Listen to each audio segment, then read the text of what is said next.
de volta agora para falar sobre as nossas relações interespecíficas entre seres de mesma espécie, harmônicas, ou seja, aquelas relações mais ou mais zero. Estava eu aqui conversando com o nosso responsável pelas filmagens, o Davidson, e ele estava me perguntando assim: poxa, mas e aquele negócio dos pássaros que comem os carrapatos? Porque eu aprendi isso no colégio e tal, e como ele é formado em ciência da computação, essa parte, ele só viu isso no colégio, não viu isso, né? De novo, não acompanhou a evolução dessa ciência que é a biologia. Antigamente, nós tínhamos uma expressão que foi dividida em dois, que era a simbiose, do latim simbio, viver juntos, sim é juntos, viver juntos. Então, vamos dar uns exemplos, vamos começar com o exemplo que o Davidson estava me perguntando ainda há pouco. O boi está lá no pasto, né? Obviamente alguns parasitas nas costas dele, né? Alguns carrapatos, e aí pousam alguns pássaros e começam a comer os carrapatos do boi. É bom para o boi? Sim, ele vai se livrar desses parasitas. É bom para o pássaro? Sim, ele está se alimentando. Cara, que coisa nojenta, mas ele come os carrapatos. Eu não como, você não come, mas ele come. Não é? Um outro exemplo, vamos caminhar nesses exemplos. Alguns jacarés, quando acabam de comer, o jacaré é um animal pecilotérmico, ele não controla a temperatura do corpo, né? Por essa razão, quando ele acaba de comer uma ave, um animal qualquer, ele vai para a beira do rio pegar sol, ele precisa se esquentar para dar um up, né? Na temperatura do corpo, para dar um up na velocidade da digestão do que ele comeu. E aí, em certas localidades, existe um pássaro que faz ninho nas árvores próximas, que ele tem um apelido de pássaro paliteiro. Pássaro paliteiro. O que ele faz? O jacaré, o crocodilo, abre o bocão, o pássaro vem, pousa dentro da boca desse animal e começa a comer a carne que fica entre os dentes do jacaré, do crocodilo. E aí é muito interessante, por isso o apelido pássaro paliteiro, ele está palitando os dentes do réptil. E aí a pergunta que é interessante, é bom para quem? É bom para os dois. O animal se livra daquilo ali, pode produzir uma cárie, pode produzir dor, desconforto, perda do elemento dentário. E o animal se alimenta daquela carninha. Bom para todo mundo? Bom para todo mundo. Outro exemplo, o cupim. O cupim, ele é um animal, ele é um invertebrado, ele é um inseto invertebrado, né? Ele é um invertebrado, o grupo dos insetos. Ele se alimenta de madeira, ele se alimenta de celulose. Nenhum animal digere celulose. Nenhum animal digere celulose. Como é que esse cupim se alimenta de algo que ele não consegue digerir? Lá dentro do intestino do cupim, existe um protozoário chamado triconinfa.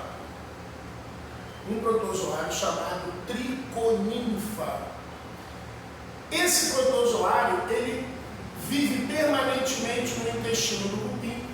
O cupim mastiga, ele ensaliva a celulose e engole a celulose.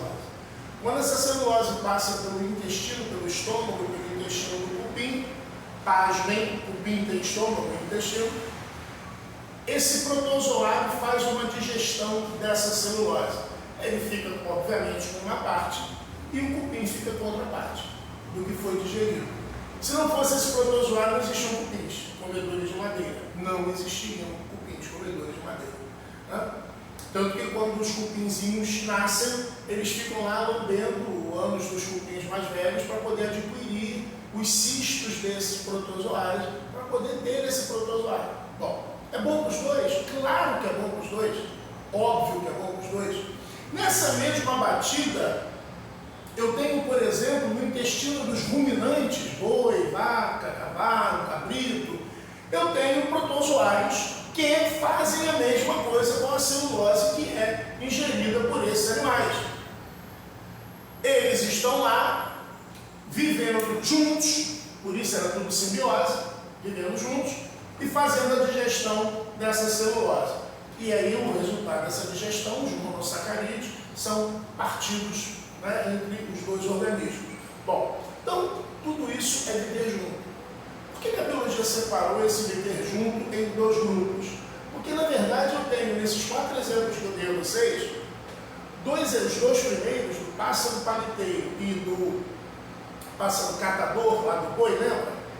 Não há obrigatoriedade deles viverem juntos, sabe? Não.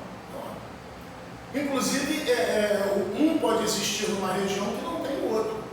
Mas como é que ele vai comer? Ele vai comer o que der para comer. Ele vai lá no chão procurar uma larva, vai comer um percevejo, vai comer uma fruta. E o boi que tiver o carrapato vai ficar com o carrapato se não tiver o pássaro catador. O crocodilo, o jacaré, sei lá, vai ficar com a carne lá no meio se não tiver o pássaro paliteiro. O pássaro paliteiro, se não tiver o réptil, ele vai comer outra coisa. Ou seja, esses dois exemplos são relações que não existe a obrigatoriedade da convivência.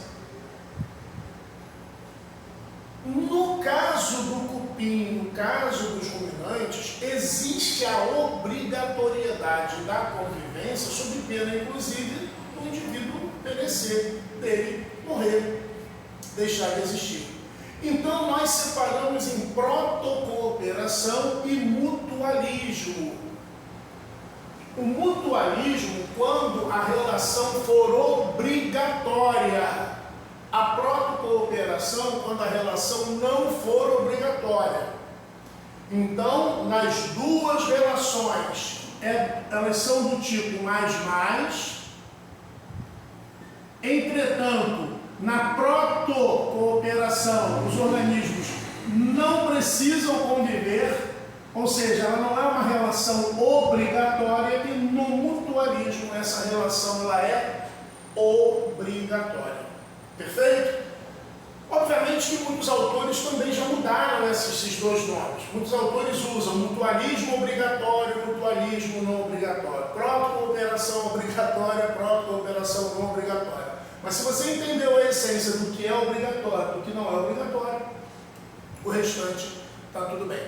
Perfeito? Vamos passar para comensalismo. Amigos, o comensalismo, o comensal é um indivíduo que ele é convidado a comer. Eu vou contar aqui um caso muito curioso.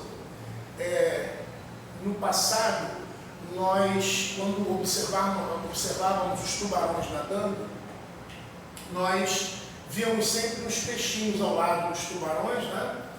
E quando o tubarão virava, o peixinho virava, ou o peixinho virava e o tubarão virava, a gente não sabia bem ao certo, né, quem comandava quem. E aí deu-se o nome a esse peixe de peixe piloto, porque acreditou-se durante um período de tempo que o peixe piloto era quem direcionava o tubarão. O tubarão está aqui, o peixe piloto está aqui, ele, ao deslocar a água na direção do tubarão, o tubarão deslocava para cá, ao deslocar para cá, ele deslocava para cá, e a vida seguia assim. Muito bem. Inúmeras pesquisas feitas, descobriu-se que, na verdade, o peixe piloto, ele não faz nada disso. Ele nada próximo ao tubarão, porque ele sabe, quando o tubarão abocanha alguma coisa, sempre sobram restos. Sempre sobram fragmentos daquilo que ele abocanhou. E o peixe piloto, ele vai lá e come aquilo que está simplesmente sobrando. Aquilo que sobra, o peixe piloto come. Então, é uma relação mais zero. Ué, por que mais zero? Porque quem está se dando bem? O peixe piloto. E o tubarão? Faz diferença para o tubarão? Nenhuma. O tubarão ganha alguma coisa com isso? Não. Para o tubarão isso é bom? Faz diferença. Então é uma relação boa para o peixe piloto. Ele se alimenta né? A gente poderia chamar ele de peixe-aba, ele fica na aba do tubarão, né? Então, a relação com mensalismo é uma relação de alimentação. Qual é o start dessa relação? Alimentação, tá? Está se aproveitando do outro, sem tirar nada dele, sem dar nada a ele, sem ajudá-lo em nada. Você só se aproveita do que sobra dele, você é um comensal. Perfeito? Inquilinismo. Olha, meus amigos, o inquilinismo é uma relação extremamente curiosa. A vida inteira eu fui à praia com meus filhos e tal, e aí a gente encontrava lá umas conchinhas, e quando olhava dentro dessas conchinhas, quem a gente via? Via lá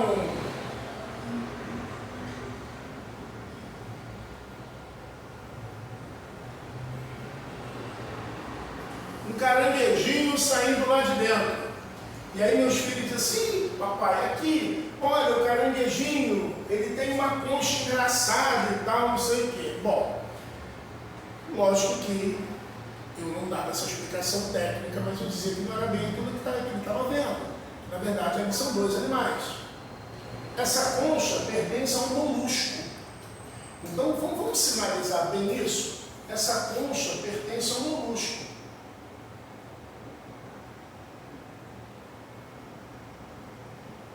Esse caranguejo, que é o chamado caranguejo ermitão, e aí você vai procurar em outros lugares, você vai ouvir alguém chamando de Bernardo Eremita, né? Por aí vai, mas ele é ermitão porque o ermitão é aquele cara que vive numa caverna sozinho do mundo, né? Esse caranguejo, ele tem o abdômen muito fininho, ele não tem um exoesqueleto muito rígido ali ao redor do abdômen dele. Então o que ele faz? Prestem atenção agora.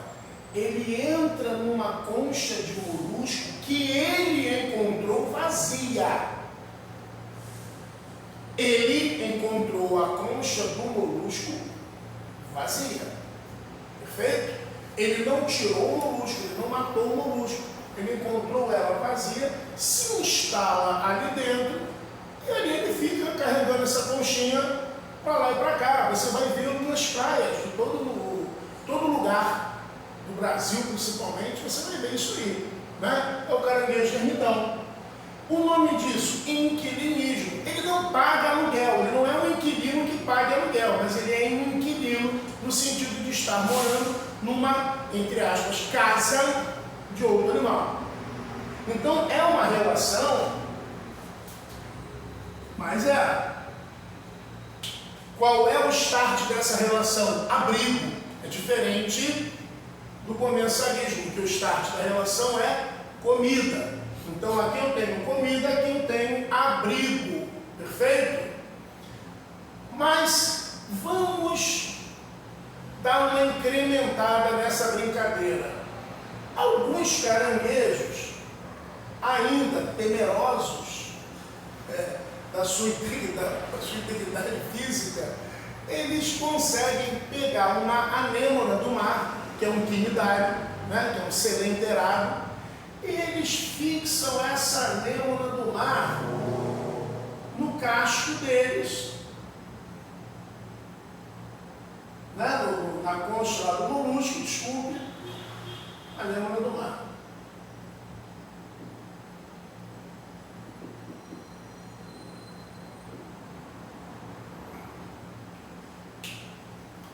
Para o caranguejo, é uma proteção. Proteção. Né? Quando eu falo de proteção, é uma proteção. Isso costuma afugentar predadores para ele. Tem nome essa relação? Já a gente vai ver. Vocês vão dizer o nome aí. Então, ela ajuda a protegê-lo. E ela tem alguma vantagem? Bom, ela é um animal normalmente fixo, preso às rochas, preso ao substrato, né? E que ela espera a comida chegar a ela. Ela agora está andando por aí, nas costas lá da concha do molusco. Será que isso melhora a capacidade dela se alimentar? Ah, professor, não tenha dúvidas. Poxa, não tenha dúvida. Ela parada no lugar, a comida tem que ir a ela. Agora ela andando por aí, aumenta as chances dela se alimentar. Protocooperação. Correto? Protocooperação. Ela ajuda a protegê-lo e ele, ao se deslocar, faz com que aumentem as chances dela de se alimentar. Protocooperação. E se ele estivesse se alimentando de alguém, capturou lá uma larva aquática, capturou um molusco lá, capturou alguma coisa, está comendo, escapole algum pedaço do que ele está comendo e ela captura aqui, comensalismo. Perfeito?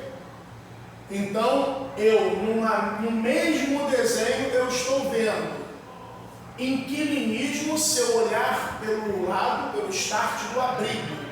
Eu estou olhando protocooperação, seu olhar para o lado de um estar ajudando o outro. Ele aumenta as chances dela de se alimentar e ela aumenta as chances de defesa dele. E também posso olhar pelo lado do comensalismo, se ele, ao se alimentar, deixar escapar alguma coisa, né, que ela conseguir capturar com os tentáculos dela. Perfeito?